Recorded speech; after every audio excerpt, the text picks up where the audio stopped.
Mitosa Agamemnoni. Agamemnon di mitolojiya Yevnanî de kralê Mîkenê û birayê Menelaosê kralê Spartayê ye. Di mitolojiyê de fermandarê artêşa Yevnaniyê û beşdarê şerê Troyayê bûye.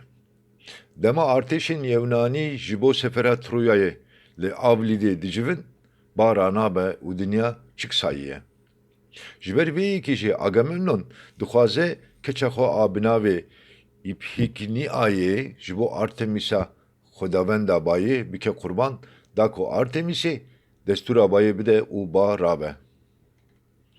Di dema serêjêkirina İphigeniayê de Artemîsê gagoviyekî ji wan re dişeyne û di dewsa keçikê de vî gagoviyî dikin qurban. Piştre xwedawenda Artemîsê vê keçikê di pereska xwe de dike rahîbe. Piştî vê yekê Artemîsê destûra bayê dide û ba radibe. Piştî derketina şerê Trovayê Agamemnon li gel Kasandraya spehî ve digara mala xwe.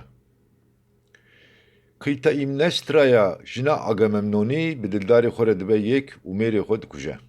Piştre Orestrê kurê Agamemnon diya xwe û dildarê wê dikuje û heyfa bavê xwe heldide.